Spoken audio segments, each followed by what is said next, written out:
Hello class 10। तो चलिए देखते हैं फर्स्ट चैप्टर आपका केमिकल रिएक्शन एंड इक्वेशन। जैसा कि मैंने एसिड बेस सॉल्ट पूरा अच्छे से जो भी इम्पोर्टेंट था उसमें जो छूट गया था, थोड़ा प्लास्टर ऑफ पेरिस छूट गया था और ब्लीचिंग पाउडर छूट गया था, उसको आप कवर कर लीजिएगा। उसके अलावा इम्पोर्टेंट उसमें ज्यादातर बस क्वेश्चंस बस सॉल्व करिए, many number of question solve करिए, बस हो गया। उसमें ज्यादा रिवीजन की चीजें नहीं है। बाकी आज आपका स्टार्ट करने चल रहे हैं कौन सा chapter? First chapter, that chapter name is chemical reaction and equation. Chemical reaction and equation. मैं पहली बात तो बता देता हूं इसमें इंपॉर्टेंट क्या है। चैप्टर इंपॉर्टेंट है। इस चैप्टर में इक्वेशन जो है, इक्वेशन को, केमिकल रिएक्शन को बैलेंस करना पहली बात तो आपको आना चाहिए। यहीं से फंस जाते हैं क्वेश्चन, बैलेंसिंग से। या तो एमसीक्यू में फंसा देगा या तो बैलेंस करने के लिए दे दिया जाएगा कि बैलेंस करें। तो बैलेंसिंग आपको आने चाहिए, बैलेंस करना पूरे रिएक्शन को आना चाहिए, ठीक है। साथ में पहली बात ये चीज हो गई, ठीक। बाकी और जो बताते चल रहे हैं उसको देखते जाइए। शॉर्ट में चैप्टर पूरा डिस्कस कर लेते हैं, फिर इंपॉर्टेंट भी थोड़ा पता करते हैं। तो केमिकल रिएक्शन क्या है? केमिकल रिएक्शन किसे कहते हैं? तो ऐसी रिएक्शन जिसमें नया सब्सटेंस साथ में उसकी नई प्रॉपर्टीज बनती है, those reaction in which new substance with new properties are formed is called chemical reaction, ठीक है ना। Those reaction in which new substance with new properties are formed is called chemical reaction, ठीक है ना। जिसमें नया सब्सटेंस और नए प्रॉपर्टीज बनती हैं उसको क्या कह देते हैं? Chemical reaction. जैसे आप क्या कर रहे हैं, कर्डिंग ऑफ मिल्क, कर्डिंग ऑफ मिल्क, भाई मिल्क की प्रॉपर्टी दूसरी है, कर्डिंग ऑफ मिल्क, ठीक है ना। मिल्क की प्रॉपर्टी दूसरी है। मिल्क से जब आपने क्या बनाया, कर्ड बनाया, दही बनाया, उसकी प्रॉपर्टी क्या हो गई, जगह से क्या हो गई, चेंज हो गई। इसको दोबारा आप प्राप्त नहीं कर सकते, ये रिवर्सिबल नहीं होता। केमिकल रिएक्शन में यही खासियत है, कभी दोबारा वापस नहीं आता, ठीक है। तो ये बात समझ में आई। केमिकल रिएक्शन को लिखना ही केमिकल इक्वेशन कहलाता है। The method of representation of chemical reaction with the help of symbols and formulas. जैसे आपने कहा कि हमने सर कार्बन लिया और ऑक्सीजन लिया, कार्बन और ऑक्सीजन को मिलाया तो वाटर बन गया। क्या बन गया? वाटर बन गया। तो ये एक रिएक्शन है, ये रिएक्शन है। अब रिएक्शन को रिप्रेजेंट करना किसके हेल्प से? सिंबल्स और फार्मूलाज के हेल्प से। जैसे इसका सिंबल कार्बन का C होता है, ऑक्सीजन का सिंबल O2 होता है। अब फार्मूला क्या बन जाएगा? CO2 बन गया। सॉरी, ये क्या बन गया? वाटर में क्यों बना दिए भाई? कार्बन डाइऑक्साइड बनेगा, कार्बन डाइऑक्साइड, ठीक है, कार्बन डाइऑक्साइड बन जाए तो CO2। तो यहाँ पास हमने देखा इस रिएक्शन को हमने सिंबल्स और फार्मूलाज के हेल्प से रिप्रेजेंट किया, तो इस रिएक्शन को इक्वेशन बोल दिया जाएगा। तो रिएक्शन को लिखना ही इक्वेशन कहलाता है, सिंबल्स और फार्मूलाज के हेल्प से। बात समझ में आई कि नहीं? हमारी केमिकल रिएक्शन जो मेनली 5 टाइप्स की होती है। तो केमिकल रिएक्शन 5 टाइप्स की होती है। कौन कौन सी? हम पूरी तरीके से इसको डिस्कस करेंगे आज ही विद इन फ्यू मिनट्स। तो केमिकल रिएक्शन के टाइप्स, पहली बात 1 2 3 4 5। कौन से? पहले कॉम्बिनेशन रिएक्शन, दूसरा डीकंपोजिशन रिएक्शन, तीसरा डिस्प्लेसमेंट रिएक्शन, चौथा double displacement reaction,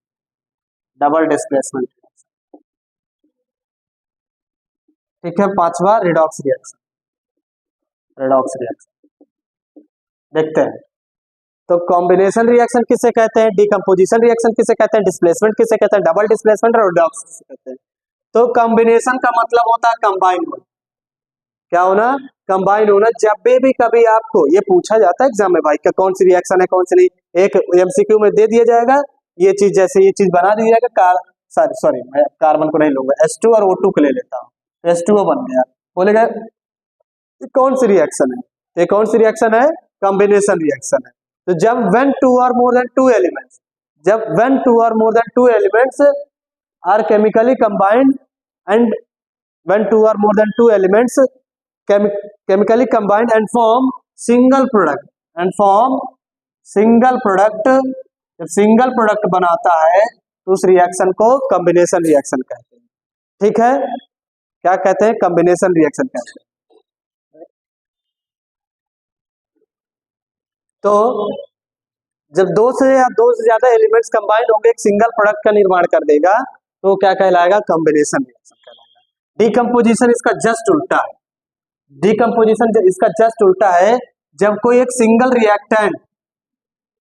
reactant breakdown जब होगा टू और मोर देन टू प्रोडक्ट में होगा, टू और मोर देन टू प्रोडक्ट में होगा, तो उस रिएक्शन को डिकम्पोजिशन रिएक्शन कहते हैं।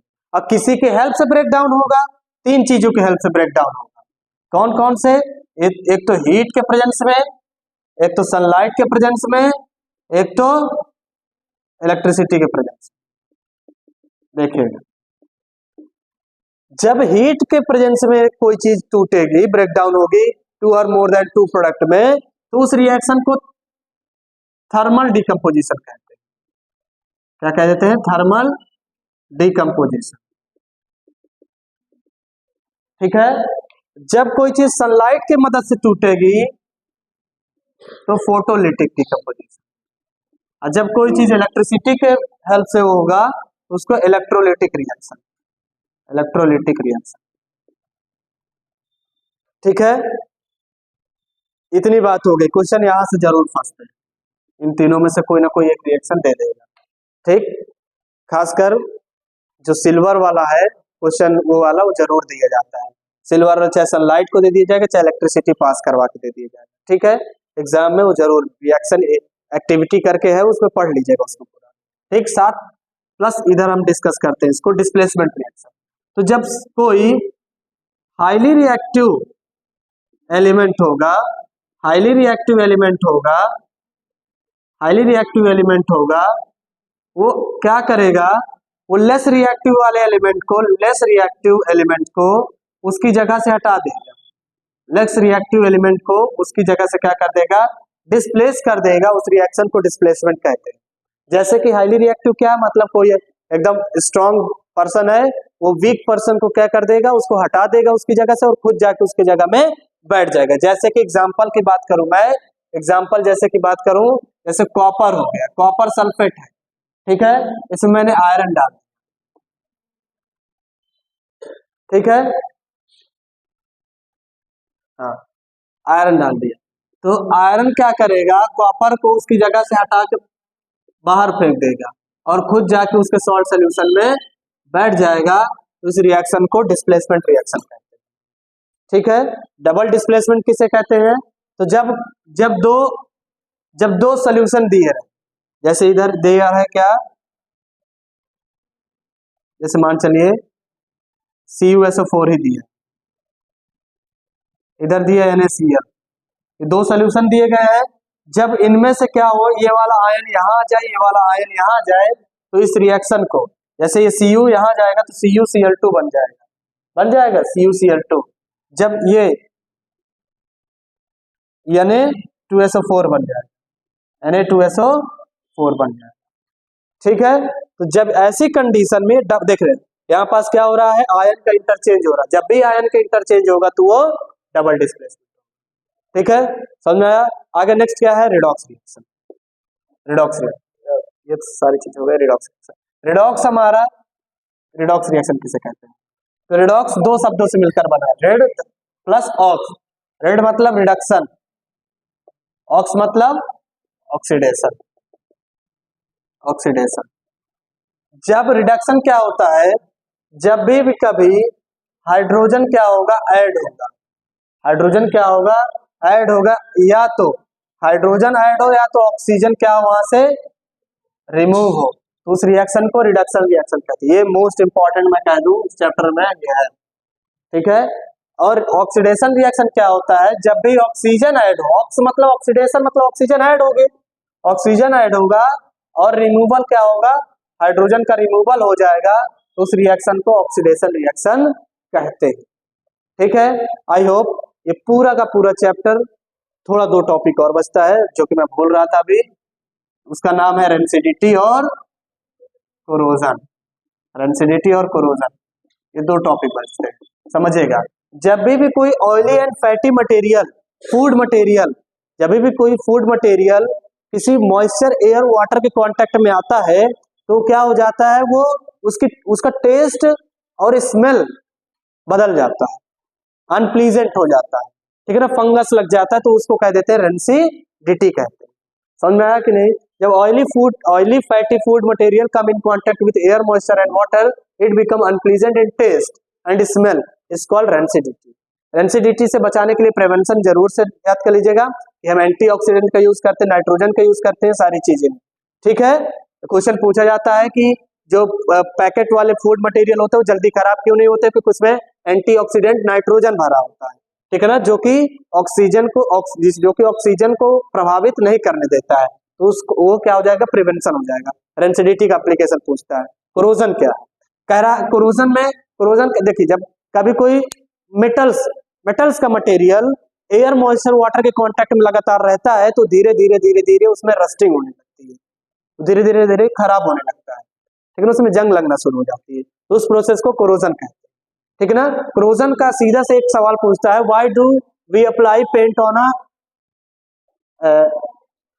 मटेरियल्स, ठीक है ना, मेटल मटेरियल्स, तो क्यों अप्लाई करते हैं, तो क्योंकि क्या, जब हम पेंट अप्लाई कर देंगे तो एयर, मॉइस्चर, वाटर क्या हो जाएगा, उससे फिसल जाएगा, उससे पास में नहीं आएगा, तो उसके कोरोजन होने से बच जाएगा, जिसकी वजह से उसकी लाइफ ज्यादा दिन तक चलती है, ठीक है।